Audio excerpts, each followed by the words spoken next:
participants, welcome to Mister Biology Academy. पिछले class में हम लोग बायोलॉजी का कुछ बेसिक देख रहे थे। आज हम लोग उसके आगे देखने वाले हैं। इस बेसिक में आज का जो हमारा टॉपिक होगा वो होगा वायरस और न्यूट्रिशन का जो मोड होता है उस पर बात करेंगे।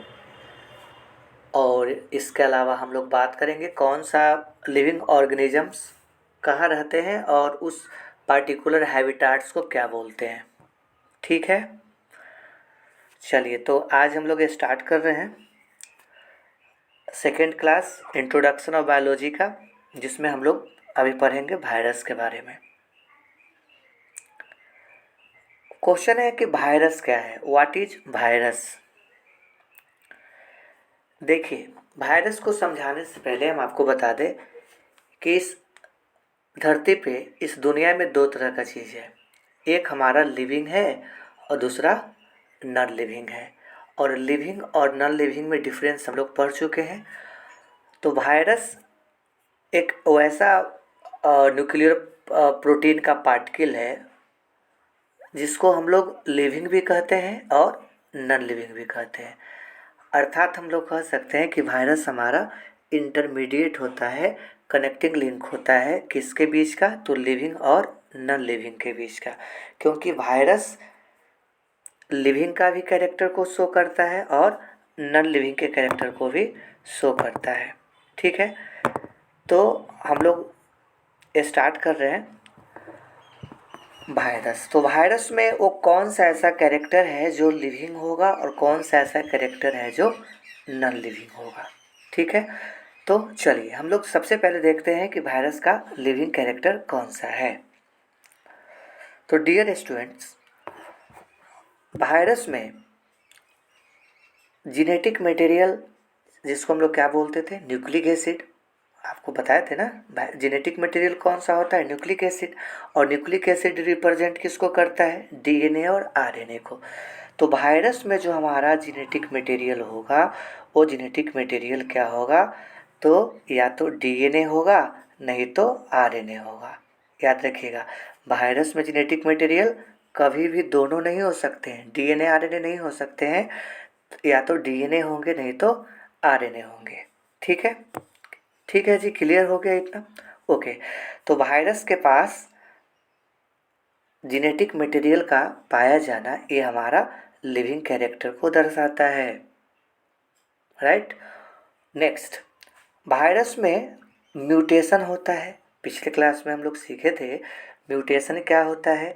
तो जेनेटिक मटेरियल में होने वाला अचानक, अस्थायी और वंशानुगत, इंग्लिश में क्या बोलेंगे, certain stable and inheritable changes in genetic material is called mutation.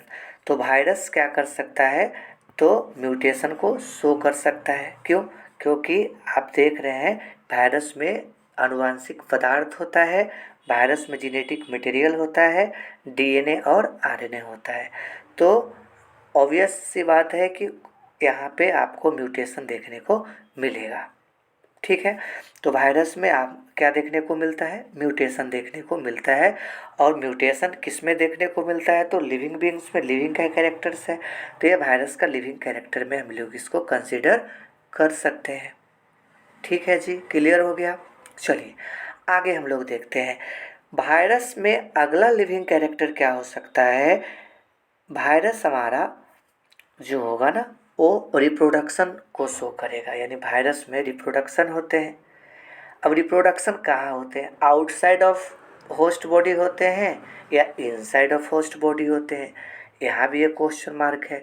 तो ध्यान रखेंगे, वायरस जब होस्ट बॉडी के अंदर एंट्री करता है, अंदर प्रवेश कर जाता है, तो उस होस्ट सेल के अंदर, होस्ट सेल के अंदर में वो जा कर के होस्ट सेल के मशीनरी को, होस्ट सेल के मेटाबॉलिज्म को वो हैक कर लेता है, उसको एडॉप्ट कर लेता है, उसके मेटाबॉलिज्म को वो बाधित करने का कोशिश करता है और उसके मेटाबॉलिज्म का यूज करके उस होस्ट सेल के अंदर में जो मेटाबॉलिज्म चल रहा है, जो होस्ट सेल्स का जो मशीनरी है, उसके मशीनरी को ये अब यूज करके वो अपने अनुसार क्या बनाता है, तो अपना प्रोटीन बनाता है, अपना एंजाइम बनाना चालू करता है।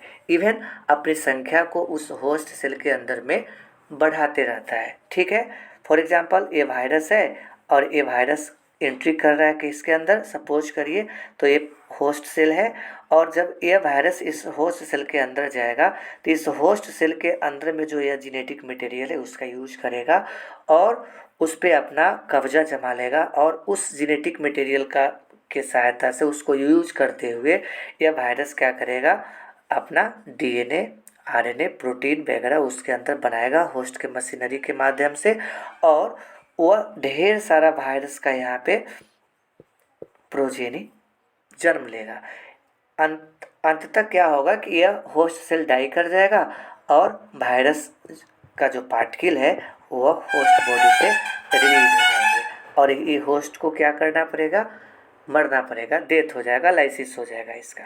ठीक है, तो यहाँ पे आप देख रहे हैं कि वायरस अपनी संख्या को बढ़ा रहे हैं, होस्ट सेल के मशीनरी का यूज कर रहे हैं और वायरस क्या कर रहा है, अपना genetic material, RNA, protein, enzyme, तमाम चीज़ों को होस्ट सेल्स के अंदर में बना दे रहा है।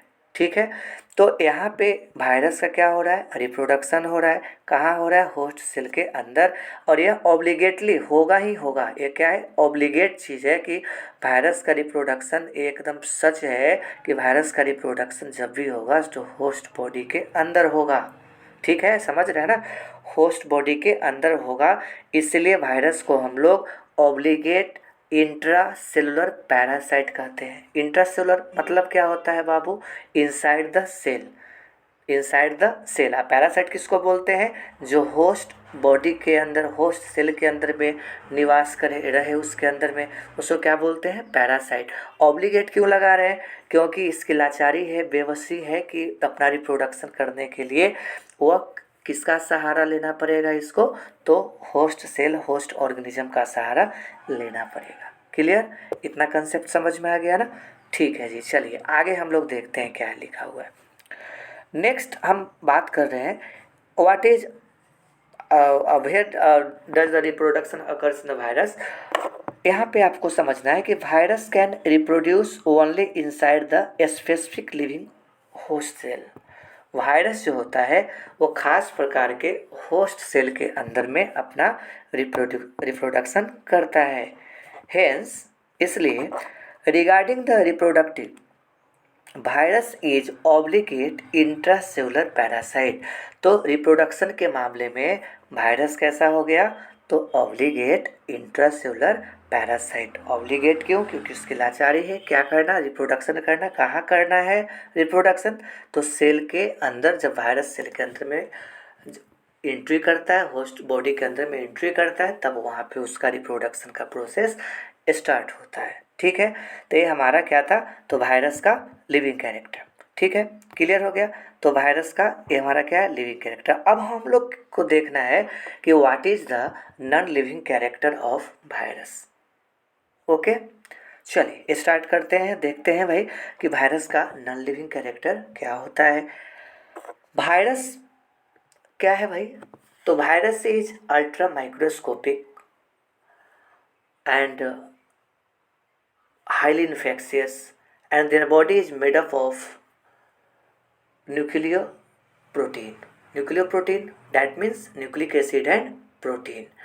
ठीक है, तो वायरस हमारा जो होता है वो बहुत ही सूक्ष्म कण है। वो न्यूक्लिक एसिड और प्रोटीन का बना हुआ पार्टिकल होता है। वो क्रिस्टल फॉर्म्स में होता है, स्टेनली ने उसको देखा था। ठीक है, तो वो वायरस हमेशा क्या होते हैं, तो इन्फेक्शियस होते हैं, वो डिजीज कॉजिंग होते हैं। अब हमको देखना है कि वायरस में नॉन लिविंग कैरेक्टर कौन सा होता है। तो वायरस में कोई सेल नहीं होता है। मैं आपको बता दूं कि वायरस में कोई सेल नहीं होता है, नॉन सेलुलर ऑर्गेनाइजेशन होता है वायरस में।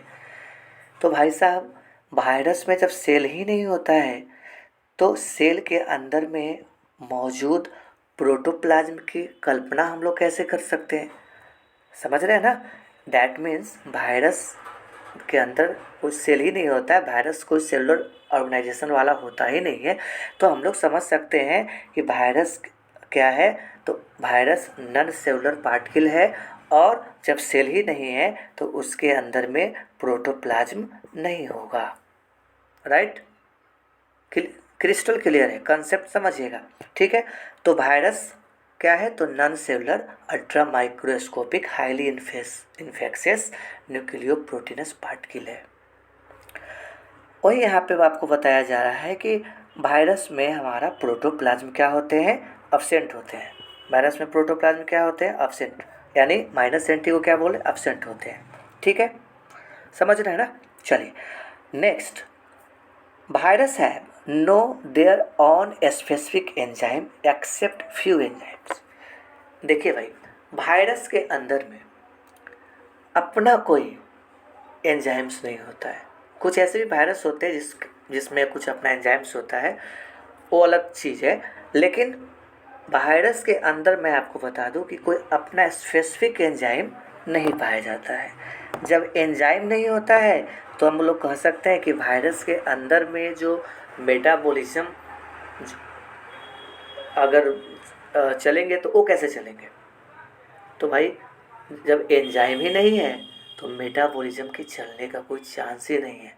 मेटाबॉलिज्म नहीं चलेगा किसके अंदर, वायरस के अंदर।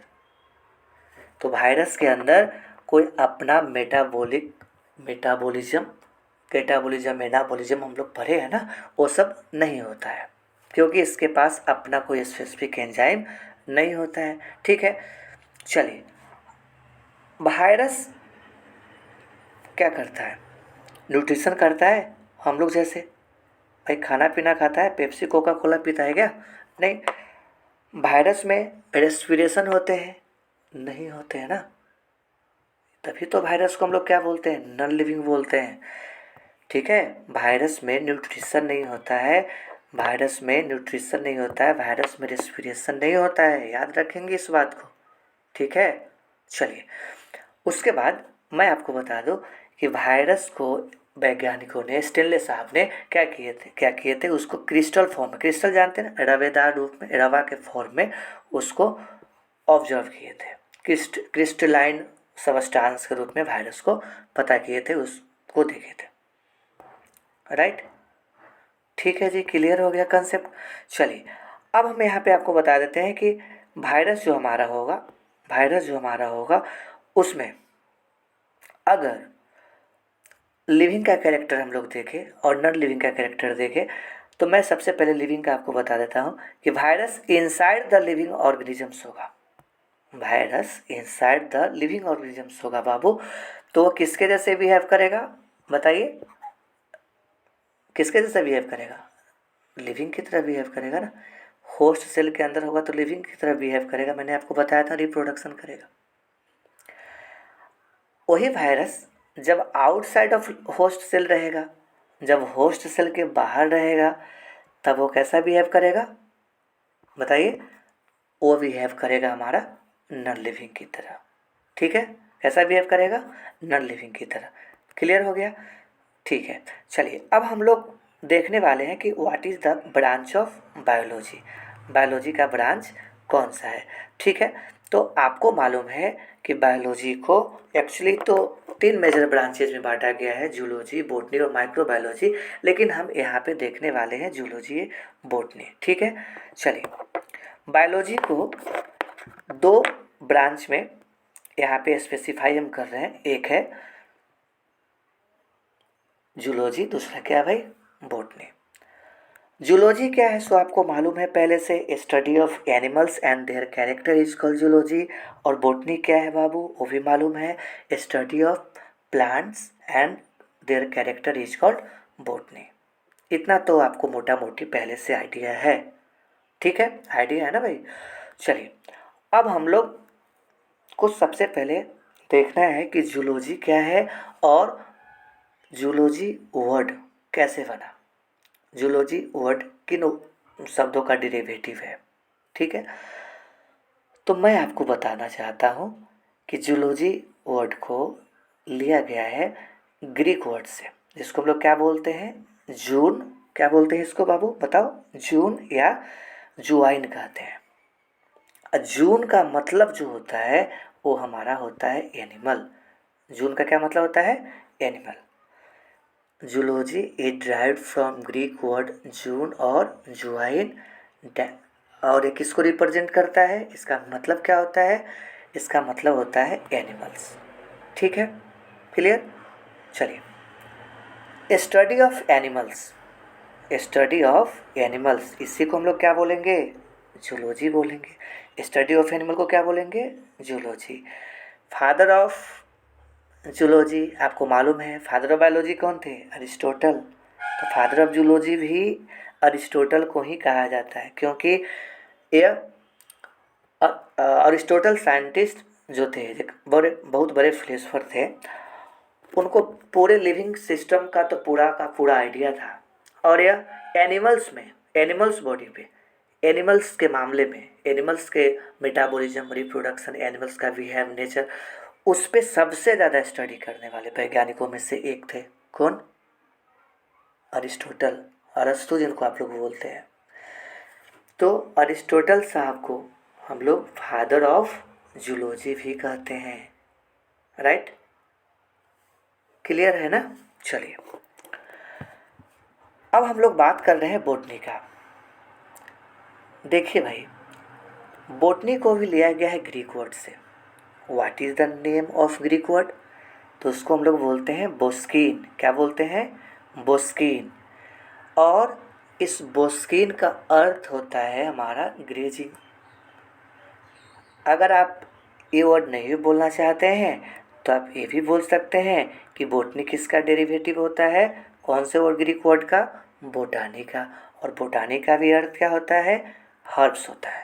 हर्ब्स जानते हैं ना, प्लांट को हर्ब्स बोलते हैं, छोटे छोटे पौधा को क्या बोलते हैं? हर्ब्स बोलते हैं। और ग्रेजिंग का मतलब क्या होता है भाई? चरना। यानी बोस्किन का अर्थ क्या होता है? ग्रेजिंग मतलब चरना। पशु क्या चरते हैं? कैटल्स जो भी है, गोट हैं, वो क्या चरते हैं? घासें तो चरते हैं, पेड़ पौधे कोई तो खाते हैं, वो प्लांट ही तो है। तो डैट मीन्स ये हमारा रिप्रेजेंटेशन किसका कर रहा है? तो ये कर रहा है हमारा बोटनी का। ठीक है जी, कंसेप्ट क्लियर है भाई? बोलिए। राइट, चलिए, अब हम लोग देखने वाले हैं एक वैसा एनिमल्स, एक वैसा प्रोटिस्टा जो प्लांट और एनिमल दोनों के कैरेक्टर को रखता है। नाम मालूम है उसका? उसका नाम है यूग्लिना। यूग्लिना क्या है?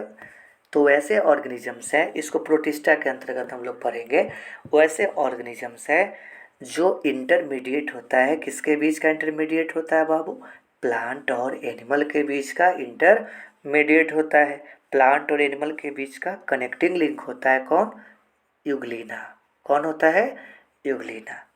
ठीक है, समझ रहे हैं ना? चलिए, अब यूग्लिना जो होता है उसमें हम आपको थोड़ा सा बताना चाह रहे हैं कि यूग्लिना में प्लांट और एनिमल का कैरेक्टर क्या है। ठीक है, अब देखिए, एनिमल वाला कैरेक्टर में मैं आपको बता दूं कि यूग्लिना में क्या होता है? मोटिलिटी होता है। पहला चीज़ कि इसमें फ्लैजेला पाया जाता है। इसके अलावा, इसके अलावा यूग्लिना जो होते हैं ना, एनिमल के एक और कैरेक्टर को शो करते हैं कि यूग्लिना प्रीडेशियस होता है। प्रीडेशियस मतलब, प्रीडेशियस मतलब क्या होता है? वो शिकार करता है, छोटे छोटे एनिमल्स को मार के खाता है। ठीक है, कौन? यूग्लिना। तो ये प्रीडेशियस है, ये चलता है, शिकार कर रहा है। तो ये कैरेक्टर्स इंडिकेट करता है एनिमल्स का। राइट, किसका इंडिकेट कर रहा है? एनिमल का। और यूग्लिना में मालूम है ना, फ्लैजेला है, एक बड़ा फ्लैजेला, एक कैसा फ्लैजेला है? छोटा सा फ्लैजेला है। आपको आगे चल के पढ़ाएंगे भी कि यूग्लिना जो होता है उसमें हमारा सेल वॉल नहीं होता है, और उसमें हमारा प्रोटीन का एक लेयर होता है जिस चीज़ को हम लोग पेलिकल कहते हैं। पेलिकल कहते हैं। राइट, ठीक है, तो हम आपको इसकी चर्चा आगे करेंगे चैप्टर में। क्लियर? अब यूग्लिना का कौन सा ऐसा कैरेक्टर है जो प्लांट वाला होता है? सुन लीजिएगा, यूग्लिना में प्लांट का कैरेक्टर यह है कि यूग्लिना हरा भरा होता है, क्लोरोप्लास्ट पाई जाती है, फोटोसिंथेसिस करता है, अपना भोजन को खुद मैन्युफैक्चर करता है in the presence of sunlight. इसलिए यूग्लिना इंडिकेट कर रहा है यहाँ पे प्लांट कैरेक्टर को। तो इसीलिए हम लोग यहाँ पे कह सकते हैं euglena is the connecting link between, बताइए, plant and animals. Connecting link between the plant and animals. Clear हो गया? यूग्लिना किसके बीच का कनेक्टिंग लिंक हो गया?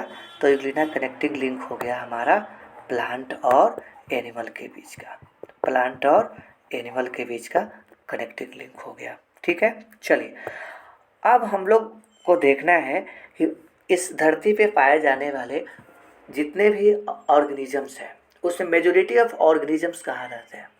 मैं यहाँ पे कुछ का चर्चा करते जाऊँ कि उनका एड्रेस कहाँ है, उनका हैबिटाट कहाँ है, वो कहाँ पे निवास करते हैं, उस आधार पे उसको हम क्या बोलते हैं। ठीक है, चलिए तो यहाँ पे जस्ट सेकेंड,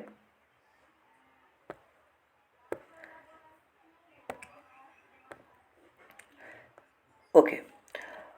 इक्वेटिक, इक्वा जल, इक्वेटिक जलीय, समझिएगा ना, नाम ही तो भाई चीख चीख के बता रहा है ना भाई।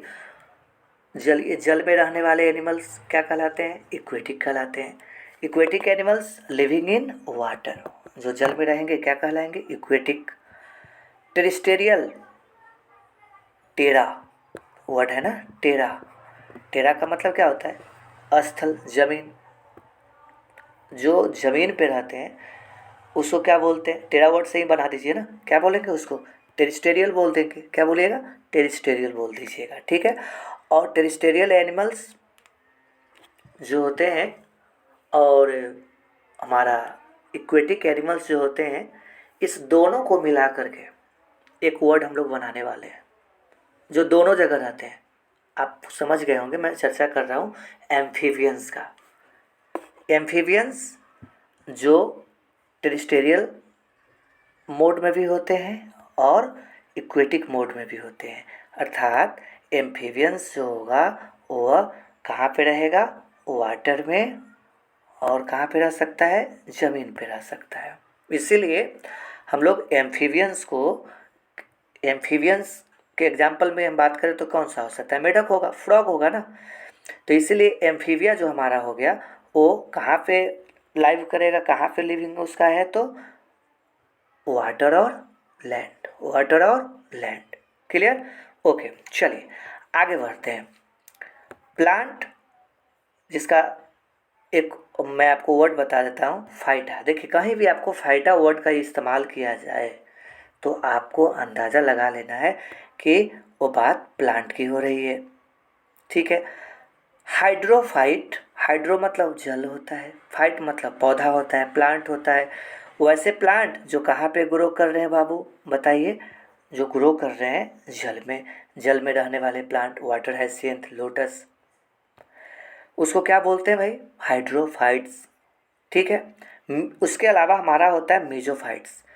मेजोफाइट्स का क्या मतलब होता है? मेजोफाइट्स का क्या मतलब होता है? मेजोफाइट्स का मतलब, एम फॉर एम याद रखेंगे, M for M, M for M. M का मतलब होता है मॉडरेट, मॉडरेट मतलब न ज़्यादा न कम, बीच बीच में। ठीक है, बीच बीच में। यहाँ पे क्या सेंस में मैं आपको बता रहा हूँ कि वैसे प्लांट न ज़्यादा वो पानी वाले पार्ट में रहे और न ज़्यादा सूखा वाला पार्ट में रहे। ठीक है, मतलब नहीं ज़्यादा ड्राई कंडीशन में हो और ना ज़्यादा वो पानी में रहे। तो उस चीज़ को हम लोग क्या बोलते हैं? डैट मीन्स हम लोग कह सकते हैं कि यह हमारा मॉइस्ट एरिया में रह सकता है, मॉडरेट मॉइस्ट एरिया में रह सकता है। ठीक है, इसको क्या बोलते हैं? मीसोफाइट्स उसको बोलते हैं। ठीक है, तो मीसोफाइट्स मतलब क्या हो गया? Plant growing in moderate moist area. ठीक है, चलिए अगला हमारा है क्या? जीरोफाइट्स। जीरो, ड्राई, किसको रिप्रेजेंट करता है? सूखा, सूखा हुआ। जीरोफाइट्स पर है ना, कैक्टस, ओपोन्सिया। तो वह प्लांट जो डिजर्ट में रहते हैं, जो ड्राई प्लेस पे रहते हैं, उस चीज़ को क्या बोलते हैं? जेरिक कंडीशन में रहते हैं, उस चीज़ को क्या बोलते हैं हम लोग? जीरोफाइट। मरुस्थलीय पौधा कहते हैं उसको। समझ रहे हैं ना? क्या बोलते हैं बाबू? मरुस्थलीय पौधा, डिजर्ट प्लांट बोलते हैं, जीरोफाइट्स बोलते हैं उस चीज़ को। ठीक है, चलिए अब हम लोग देखने वाले हैं लिथोफाइट्स। लिथोफाइट क्या होता है? लिथोफाइट, लिथो वर्ड मालूम है ना, लिथोस्फीयर। लिथोफाइट लिथो वर्ड का मतलब क्या होता है? रॉक, चट्टान। अगर कोई प्लांट कहाँ पे ग्रो करे? रॉक पे ग्रो करे, उसको क्या बोल दीजिएगा? लिथोफाइट। क्या बोलिएगा? लिथोफाइट। याद रखिए, बार बार बता रहे हैं ना। फाइट का मतलब क्या होता है? फाइट का अर्थ क्या होता है? प्लांट। लिथो का मतलब क्या होता है? रॉक। जो रॉक पे ग्रो करेगा क्या बोल दीजिएगा उस चीज़ को? लिथोफाइट। ठीक है जी, क्लियर हो गया? चलिए आगे। नेक्स्ट जो हमारा प्लांट है वो कहाँ पे ग्रो कर रहा है? बालू पे, सैंड पे ग्रो कर रहा है। और जो प्लांट सैंड पे ग्रो करेगा उस चीज़ को हम लोग बोलते हैं सैमोफाइट। क्या बोलते हैं उस चीज़ को? सैमोफाइट बोलते हैं। सैमोफाइट। सैमोफाइट मतलब जो प्लांट बालुई वाले इलाके में उगना पसंद करे उस चीज़ को बोलते हैं सैमोफाइट। क्लियर हो गया? चलिए नेक्स्ट है हेलोफाइट। हेलो, हेलो समझ रहे हैं ना? हेलो मतलब क्या होता है भाई? वो प्लांट कहाँ पे ग्रो करे? दलदल वाले इलाके में ग्रो करे। ठीक है, उस चीज़ को हम लोग जहाँ पे सलाइन वाला पार्ट पे ग्रो करे उस चीज़ को हम लोग क्या बोलते हैं? हेलोफाइट बोलते हैं। ठीक है, जहाँ पे सलाइन हैबिटेट है, नमक वाला एरिया है, दलदली एरिया है, उस चीज़ को क्या बोलते हैं? हेलोफाइट बोलते हैं। ठीक है, चलिए इसका डिफिनीसन मैं आपको बताना चाहता हूँ कि plant growing in physiologically dry habitat. Physiologically dry habitat. और यहाँ पे मैं आपको बता दिया था पहले ही, तो कौन सा हैबिटाट होता है? फिजियोलॉजिकली ड्राई हैबिटाट किसको बोलते हैं? तो सलाइन हैबिटाट को बोलते हैं। ठीक है, अब यहाँ पे एक चीज़ हम एक सेकंड के लिए आपको रोकना चाहेंगे, तो आप थोड़ा सा यहाँ पे ध्यान दीजिएगा। देखिए यहाँ पे जीरोफाइट में क्या बताया गया है? जीरोफाइट वैसा प्लांट होता है जो ड्राई कंडीशन में उगता है। कैक्टस हो गए, मरुस्थल वाले प्लांट जो सूखे वाले जगह में उगते हैं। तो वो प्लांट जो होता है वो फिजिकली ड्राई एरिया में उगना पसंद करते हैं। यहाँ पे वर्ड है फिजिकली और यहाँ पे वर्ड क्या आपको दिखाई दे रहा है? Physiologically dry habitat. दोनों में डिफरेंस है। ठीक है, अब दोनों में डिफरेंस क्या है? तो यहाँ पे देखिए सबसे पहला फिजिकली ड्राई एरिया का क्या मतलब होता है। मान लीजिए कि कोई प्लांट है या कोई ऑर्गेनिजम्स है, मान लीजिए कोई ऑर्गेनिजम्स है, उस ऑर्गेनिजम्स को बहुत प्यास लगी हुई है, उसको पानी चाहिए होता है। अब इस ऑर्गेनिजम्स को आप कहीं बालुई वाले इलाके में रख दीजिएगा, डिजर्ट वाले एरिया में रख दीजिएगा, जेरिक कंडीशन में रख दीजिएगा, तो वहाँ पे क्या करेगा भाई? वाटर तो अवेलेबल नहीं है भाई, वो सर्वाइव नहीं कर पाएगा ना। तो डैट मीन्स एक ऑर्गेनिज्म क्या हो रहा है यहाँ पे? फिजियोलॉजिकल ड्राई एरिया में वो नहीं रह पा रहा है, वो सर्वाइव नहीं कर पा रहा है, उसका एग्जिस्टेंस नहीं हो पा रहा है। ठीक है, वैसे डेथ कर जाएगा। अगर अब यहाँ पे ये समझ गए कि वहाँ पे नेचुरली क्या है भाई? पूरा का पूरा ड्राई प्लेस है। कैसा ड्राई प्लेस है? तो फिजिकली ड्राई एरिया। अब हम लोग को देखना है फिजियोलॉजिकल ड्राई हैबिटेट क्या होता है, फिजियोलॉजिकल ड्राई प्लेस क्या होता है। तो यहाँ फिजियोलॉजिकल ड्राई प्लेस मैं आपको एक्सप्लेन कर दूँ। मान लीजिए कि कोई आपका ऑर्गेनिजम्स है, कोई प्लांट है सपोज करिए। ठीक है, प्लांट है। अब ये प्लांट उस इलाके में है, उस प्लेस पे है जहाँ पानी तो है, जहाँ पानी तो है, वाटर तो है, बट वह वाटर इस प्लांट को अवेलेबल नहीं हो रहा है। बात समझिएगा, वाटर है लेकिन इस ऑर्गेनिजम्स को वह वाटर अवेलेबल नहीं हो रहा है, इसके मेटाबॉलिक एक्टिविटीज़ के लिए, फंक्शन के लिए अवेलेबल नहीं हो रहा है। ठीक है, तो ये जो हमारा एरिया क्या कहलाएगा? एरिया क्या कहलाएगा? तो फिजियोलॉजिकली ड्राई हैबिटेट कहलाएगा। ठीक है, डैट मीन्स मान लेते हैं ये मरुस्थल वाला प्लेस है, दलदल वाला इलाका है, तो यहाँ पे क्या है भाई? नमक है, समझ रहे हैं ना? सलाइन एरिया है, यहाँ पे हमारा साल्टी कंडीशन है। तो उस स्थिति में क्या हो जाएगा? उस स्थिति में ही होगा कि जो वाटर का जो विस्कोसिटी होगा, तरलता क्या हो जाएगी? वो बढ़ेगी और यह वाटर प्लांट के द्वारा क्या होगा कि एब्जॉर्ब करने लायक नहीं बचेगा और इनकेस वह वाटर प्लांट को अवेलेबल नहीं हो पाएगा। ठीक है, तो इस कंडीशन को हम लोग क्या बोल रहे हैं? इस कंडीशन को हम लोग, इस प्लेस को क्या बोल देंगे? इस प्लेस को हम लोग बोल देंगे फिजियोलॉजिकल ड्राई प्लेस। और डिजर्ट वाले को क्या बोल रहे थे? Physically dry place. दोनों में डिफरेंस है। आई होप आपको क्लियर हो गया होगा। ठीक है, चलिए अब हम लोग देखते हैं क्या, हेलियोफाइट, हेलियो का मतलब याद रखेंगे लाइट। जो प्लांट लाइट में उगना पसंद करते हैं, धूप में, ठीक है, उस प्लांट को क्या बोलते हैं, लाइट लविंग प्लांट।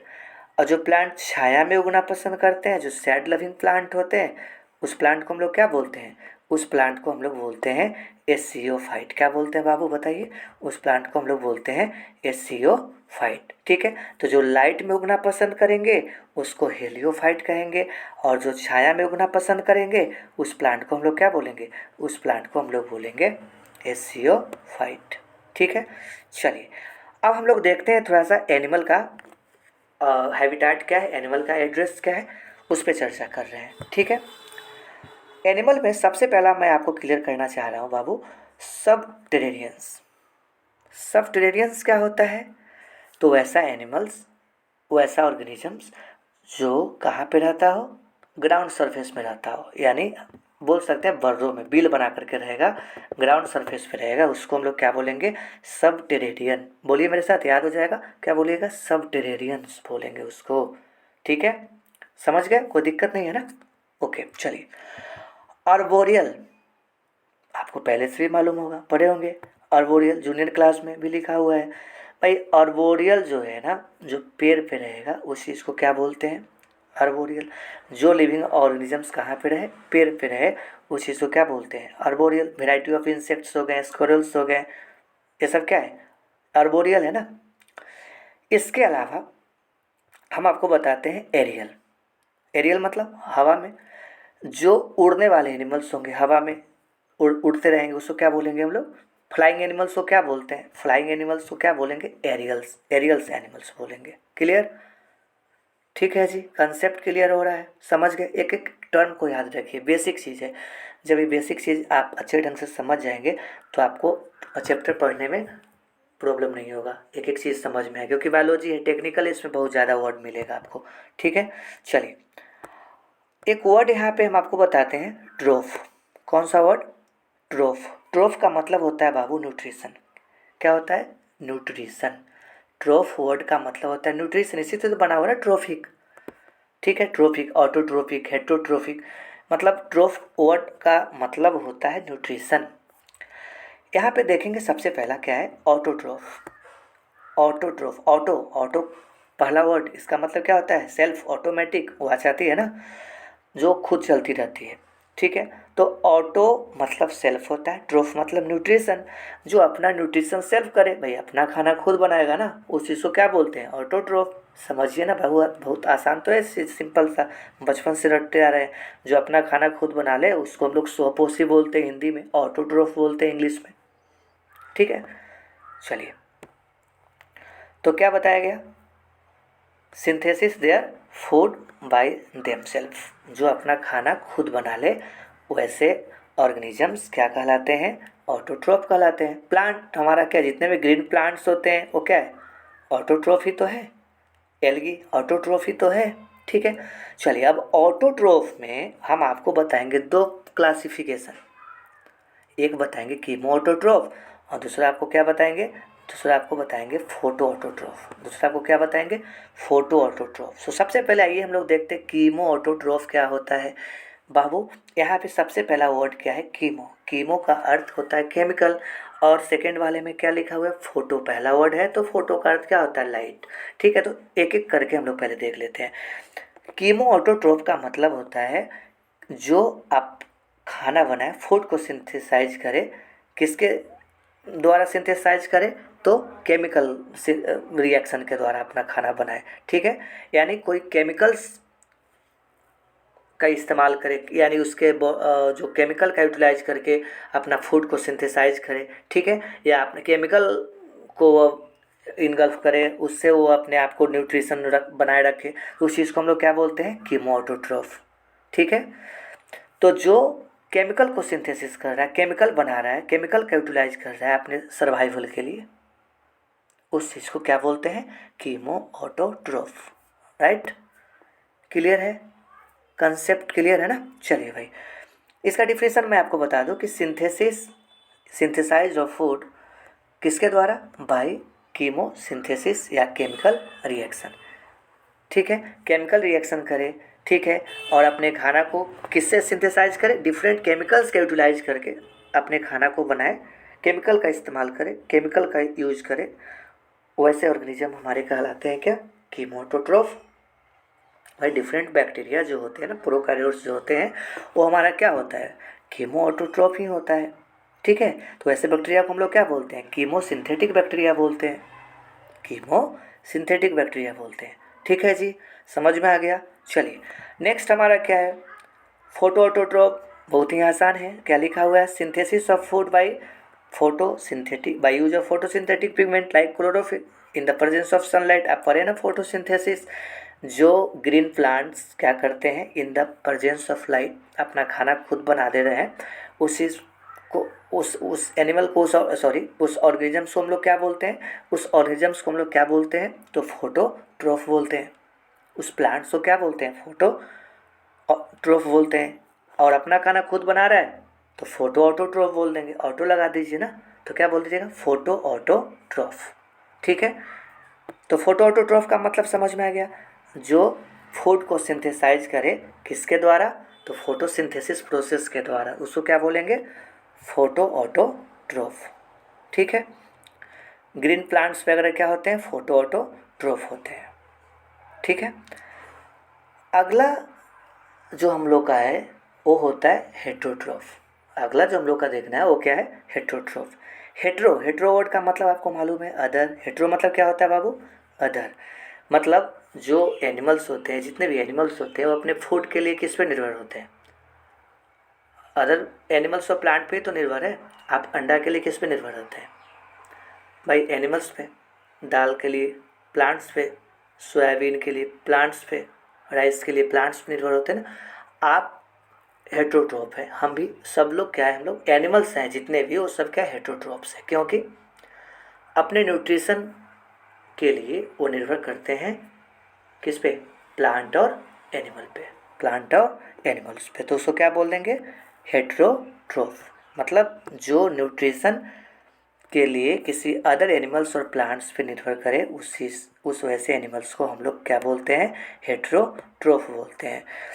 तो आइए देखते हैं हेट्रोट्रोफ का मतलब क्या है, हेट्रोट्रोफ का क्या मतलब होता है। फॉर न्यूट्रिशन दे डायरेक्टली और इनडायरेक्टली डिपेंड ऑन ऑटोट्रोफ। ठीक है, न्यूट्रिशन के लिए वो डायरेक्टली किस पे निर्भर करता है, बोलिएगा, और इनडायरेक्टली किस पे निर्भर करता है, तो ऑटोट्रोफ पे। तो उस चीज़ को हम लोग क्या बोलते हैं, वैसे एनिमल्स को क्या बोलते हैं हम लोग, हेट्रोट्रोफ बोलते हैं। वैसे एनिमल को क्या बोलते हैं, हेट्रोट्रोफ बोलते हैं। ठीक है, अब हेट्रोट्रोफ के अंतर्गत बहुत सारे ऑर्गेनिजम्स आते हैं। हेट्रोट्रोफ्स के अंतर्गत बहुत सारे ऑर्गेनिजम्स आते हैं, उनका अलग अलग न्यूट्रिशन लेने का तरीका होता है, मोड ऑफ न्यूट्रिशन और न्यूट्रिशन। हेट्रोट्रोफ्स को हम लोग डिफरेंट कैटेगरीज में बांट सकते हैं। तो सबसे पहला हमारा होता है बाबू पैरासाइट्स। पैरासाइट्स वैसे छोटे एनिमल्स होते हैं जो अपने न्यूट्रिशन के लिए होस्ट बॉडी के अंदर, लिविंग ऑर्गेनिजम्स के अंदर क्या करते हैं, डिपेंड रहते हैं, उनके शरीर पे निर्भर रहते हैं, उन्हीं के बॉडी से अपना न्यूट्रिशन प्राप्त करते हैं, होस्ट सेल से अपना न्यूट्रिशन प्राप्त करते हैं और उसको क्षति पहुंचाते हैं होस्ट को। अरे भाई कोई बैक्टीरिया है, वो बैक्टीरिया आपके बॉडी में जा रहा है, वो आपका कंटेमिनेटेड फूड और वाटर सपोज करिए उसके थ्रू जा रहा है, आपके बॉडी में गया, आपके इंटेस्टाइन में पहुंच गया, तो फिर वहाँ से वो क्या करेगा, न्यूट्रिशन लेना चालू करेगा ना। वहाँ से आपको न्यूट्रिशन ले रहा है और वो आपको ऐसा तो नहीं कि आपके एकदम अच्छे ढंग से आपको रख रहा है, आप बीमार नहीं पड़ रहे हैं, स्वस्थ है, हेल्दी है, ऐसा नहीं, आपको बीमार कर दे रहा है। वो तो अपना खाना खा के पेट भर ही रहा है, लेकिन आपको क्या कर दिया, बीमार दे, आपको सीख दे दिया, आपको आप बीमार पड़ गए। तो डैट मीन्स जो एंट्री किया वो क्या है, पैरासाइट है, गेस्ट है ना, पैरासाइट गेस्ट जो एंट्री कर रहा है। और आप क्या हो गए, आप हो गए होस्ट, क्योंकि आप उनको रहने का जगह दे रहे हैं अपने बॉडी के अंदर में, तो आप होस्ट हो गए। ठीक है, चलिए, तो पैरासाइट क्या होता है, तो parasite directly get food as well as spend a part of their life. कहाँ पे निर्भर करता है, तो होस्ट बॉडी पे। कहाँ पे निर्भर करता है? तो होस्ट बॉडी पे। तो होस्ट बॉडी पे वो पैरासाइट रहेंगे और पैरासाइट होस्ट बॉडी के अंदर से क्या करेगा? न्यूट्रिशन को सक करते रहेगा, फूड मटेरियल को सक करते रहेगा और इवन वहाँ पे रिप्रोडक्शन जैसे मैकेनिज्म को भी वो परफॉर्म करेगा और जो होस्ट है उसको नुकसान पहुँचा देगा। ठीक है, समझ गए? चलिए, क्लियर है ना? अब देखिए लिविंग क्या है यहाँ पे? पैरासाइट भी तो लिविंग है। लिविंग पैरासाइट क्या होते हैं? स्मॉलर होते हैं। पैरासाइट क्या होगा? पैरासाइट जो होगा हमारा स्मॉलर होगा। वो कहाँ पे निर्भर रहेगा? न्यूट्रिशन के लिए, रिप्रोडक्शन के लिए। किस पे निर्भर करेगा वो पैरासाइट? लिविंग बॉडी पे। ठीक है, तो वो डायरेक्टली क्या कर सकता है? तो फूड को ऑब्टेन कर सकता है। कहाँ से? लिविंग बॉडी से, होस्ट सेल से वो ऑब्टेन कर सकता है। ठीक है, और जो हमारा होस्ट बॉडी होता है वो ध्यान, अब पूछा जाए कि होस्ट बॉडी क्या हो सकता है, तो होस्ट जो होगा, जो होस्ट होता है वो होस्ट भी क्या होता है? हमारा लिविंग होता है। और होस्ट का साइज पैरासाइट से बड़ा होगा। पैरासाइट छोटा होता है और होस्ट क्या होता है भाई? हम लोग बड़े हैं ना। और बैक्टीरिया एंट्री कर रहा है, इकोलाई जा रहा है भाई, वर्म्स जा रहे हैं, वो सब क्या है? छोटे छोटे एनिमल्स हैं। तो होस्ट जो होते हैं वो लार्जर एनिमल होते हैं और पैरासाइट जो होते हैं बाबू वो स्मॉलर एनिमल होते हैं। क्लियर? ठीक है जी, समझ में आ गया। चलिए आगे बढ़ते हैं। सेप्रोफाइट्स, जो सड़ा गला चीज़ों को खा के अपना पेट भरता हो, क्या बोलते हैं उस चीज़ को? सेप्रोफाइट्स। डेड डिकेइंग मैटर को फरे ना। सेप्रोट्रोफ, नाम तो सुने ही होंगे। चलिए, सेप्रोट्रोफ क्या होता है? सेप्रोट्रोफ या सेप्रोबायोटिक क्या होता है? इस चीज़ को हम लोग अभी देखने वाले हैं। डिफिनेशन क्या है कि भाई सेप्रोट्रोफ वैसा ऑर्गेनिजम्स होता है जो क्या करता है कि उसके वो डिपेंड करता है किस पे? तो डेड डिकेइंग ऑर्गेनिक मैटर पे। जो एनिमल्स मर जाता है उसका बॉडी गलने लगता है, प्लांट एनिमल जो भी है गलने लगता है, तो उसके बॉडी से वो क्या करता है कि जो न्यूट्रिशन है उस न्यूट्रिशन को एब्जॉर्ब करता है। उस न्यूट्रिशन को क्या करता है? एब्जॉर्ब करता है उसके बॉडी से, होस्ट के बॉडी से, और अपने लाइफ को सस्टेन करता है, अपने लाइफ को चलाता है भाई। समझ रहे हैं ना?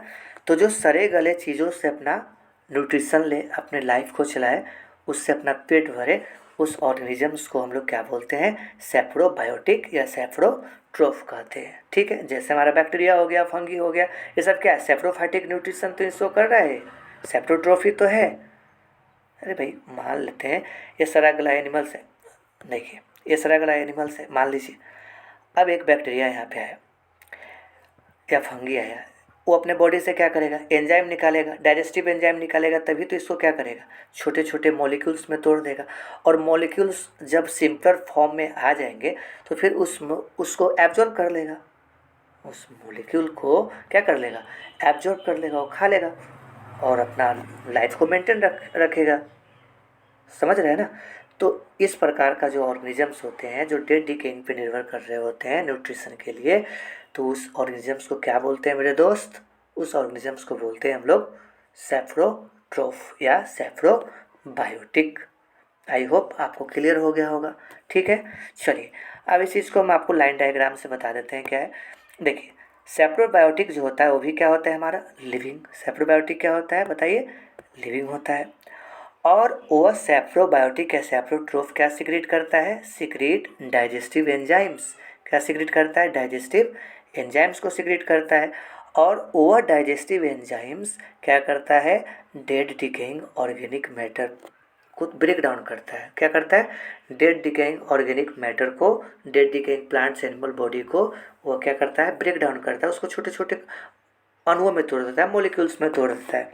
ठीक है, अब ये जो डेड डिकेइंग एनिमल्स है, डेड और प्लांट्स है, उसका जो बॉडी एंजाइम्स के द्वारा छोटे छोटे मॉलिक्यूल्स में चेंज हो गया, अब उसको क्या करेगा सेप्रोट्रोफ? उसको क्या कर लेगा बताइए?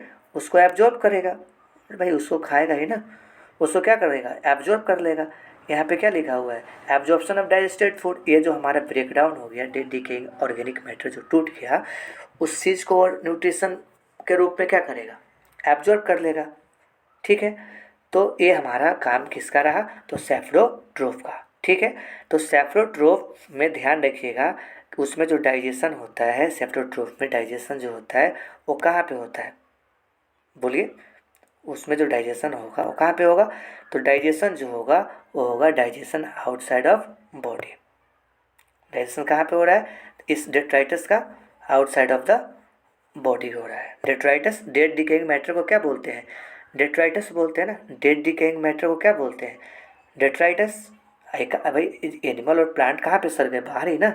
ऐसा तो नहीं कि उससे सेप्रोट्रोफ के पेट के अंदर में जाके सर रहा है, टूट छोटे छोटे मॉलिक्यूल में चेंज हो रहा है, ऐसा तो नहीं है ना।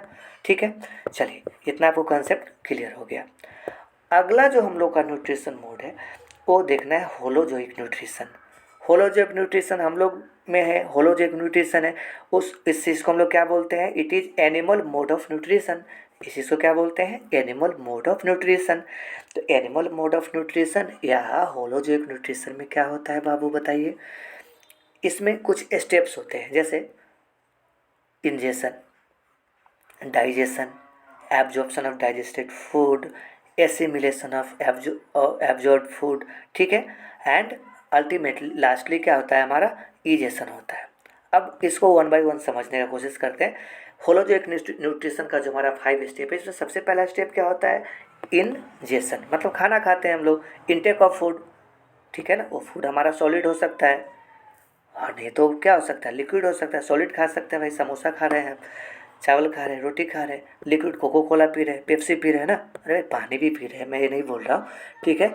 तो लिक्विड फूड और सॉलिड फूड अगर आप ले रहे हैं, इसी को क्या बोल रहे हैं, इंजेशन बोल रहे हैं। क्लियर, ठीक है। चलिए नेक्स्ट हमारा क्या होगा, वो जो फूड आप खाए हैं ना, वो फूड एलिमेंट्री कैनाल में जाएगा और उस एलिमेंट्री कैनाल के अलग अलग पार्ट में डाइजेस्टिव एंजाइम्स की मदद से उसका डाइजेशन हो जाएगा। ठीक, क्लियर।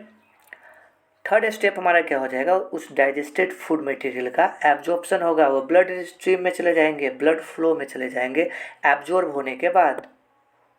क्लियर है, बचे हुए खाने का क्या होगा, अवशोषण होगा, एब्जॉर्प्शन होगा और वह ब्लड स्ट्रीम में भेज दिया जाएगा, फिर वहाँ से आपके बॉडी के डिफरेंट सेल में पहुँचता है। फोर्थ स्टेप जो है बाबू, उस चीज़ को बोलते हैं एसिमिलेशन। एसिमिलेशन क्या होता है, तो अलग अलग सेल में चले गए, तो सेल क्या करेगा, उस इन एब्जॉर्ब फूड मटेरियल को, जो हमारा न्यूट्रिशन, जो न्यूट्रिएंट पहुंचा, जो एब्जॉर्ब फूड मटेरियल पहुंच गया डिफरेंट सेल्स में, उसकी सहायता से सेल्स क्या करेगा, अलग अलग कंपोनेंट बनाने में यूज करेगा, रिपेयर में यूज करेगा, सेल ग्रोथ में यूज करेगा, डिफरेंट कंपोनेंट बना देगा, प्रोटीन बना देगा। भाई छोटे मान लीजिए ग्लूकोज एब्जॉर्ब हुआ है तो ग्लूकोज से क्या बनेगा, ग्लाइकोजन बन जाएगा। एमिनो एसिड से क्या बन सकता है, आपका प्रोटीन बन जाएगा। तो ये हमारा सिंथेसिस होगा कहाँ पे, तो सेल के अंदर में। इस प्रोसेस को क्या बोलते हैं, एसिमिलेशन। क्या बोलते हैं भाई, एसिमिलेशन। समझ गए, क्लियर है। चलिए अब हम लोग को लास्ट स्टेप क्या होता है, लास्ट स्टेप में हम लोग को देखना है कि जो फूड डाइजेस्ट नहीं हुआ हमारे बॉडी में, उस अनडाइजेस्टेड फूड को हम लोग बॉडी से बाहर निकाल देते हैं। इस स्टेप को हम लोग बोलते हैं इजेशन। क्या बोलते हैं, egestion. Removal of undigested food को हम लोग क्या बोलते हैं, egestion. Removal of undigested food को क्या बोलते हैं, इजेशन। तो ये हमारा 5 स्टेप रहा किसका, तो होलोजोइक मोड ऑफ न्यूट्रिशन का। कौन कौन सा था बताइए, बोलिए मेरे साथ। इंजेशन था, डाइजेशन था, एब्जॉर्प्शन था, एसिमिलेशन था, इजेशन था।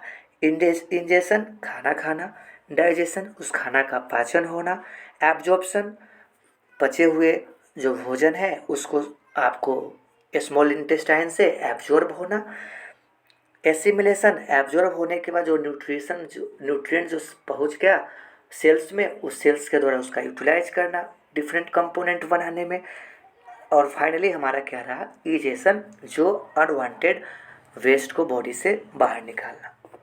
क्लियर, समझ गए जी, क्लियर हो गया इतना। चलिए अब हम लोग बात करते हैं कि फूड के ग्रहण करने के आधार पे एनिमल्स कितने प्रकार के हो सकते हैं। ठीक है, तो फूड इनटेक के आधार पे एनिमल्स कौन कौन से हो सकते हैं, तो आइए एक नज़र इस पे डाल लेते हैं। Type of animal on the basis of type of food. Okay, ठीक है।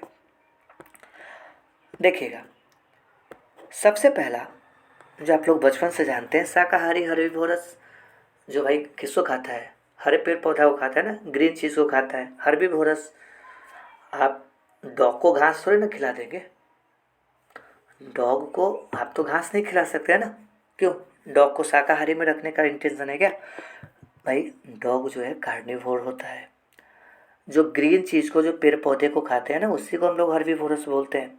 गोट हो गया, सीप हो गए, काऊ हो, कैटल्स, ये सब हमारे क्या होते हैं, हर्बीवोर्स होते हैं। क्लियर? भोर्स वर्ड मतलब क्या होता है, भोर्स का मतलब लास्ट में कहीं भी आपको ये वर्ड लिखा मिले भोर्स, उसका मतलब क्या होता है, भोर्स या फैगी, फैगस, फैगी, इसका मतलब होता है खाना खाना, ईटिंग, फीटिंग, फीडिंग, क्या बोलते हैं इसको, फीड करना, यानी इसको क्या बोलेंगे, फीड करना। ठीक है, तो हर्बीवोरस के बाद हमारा है कार्निवोरस, जो मांसाहारी होते हैं। ओमनीवोरस, जिसको हम लोग क्या बोलते हैं, ओमनीवोरस क्या होता है, ओमनीवोरस, ओमनीवोरस क्या होगा, जो सब कुछ खाता है। भाई हरे पेड़ पौधा मिल गया उसको भी खा लेगा, मांस मिल गया उसको भी खा लेगा, मतलब खाने पीने से समझौता नहीं करते हैं हम लोग, ह्यूमन बींग्स ओमनीवोरस तो ये क्रो, कॉकरोच, ये सब क्या है, ओमनीवोरस ही तो है। ठीक है, चलिए नेक्स्ट हमारा क्या है, फ्रूगीवोरस। फ्रूगीवोरस क्या होता है, वो हमारा फल खाते हैं, हमारा नहीं खाते भाई, सबका खा सकते हैं किसी भी। ठीक है, जो फल खाने वाले एनिमल्स होते हैं उसको क्या बोलते हैं, फ्रूगीवोरस। ऐसा नहीं ना कि पूरे लीची का बागान मेरे ही दरवाजे पे लगा हुआ है, ऐसा कुछ नहीं है। चलिए नेक्स्ट क्या है, अब है हमारा संजीवोरस। संजीवोरस, खून चूसने वाला, रक्ताहारी, क्या बोलते हैं इसको, रक्ताहारी, मतलब जो ब्लड को सक करता है, जैसे खटमल, आपके आपके बाल में जू होंगे, स्पेशली जो गर्ल्स हैं, वोमेन, उनको जू, अगर बाल में जू होगा तो वो क्या करते हैं, वो जू क्या करती है, वो ब्लड को सक करती रहती है, वो स्किन से ब्लड को सक करती रहती है, उसको क्या बोलते हैं, सेंगिवोरस। लीच हो गए, क्या है, सेंगिवोरस हो गए।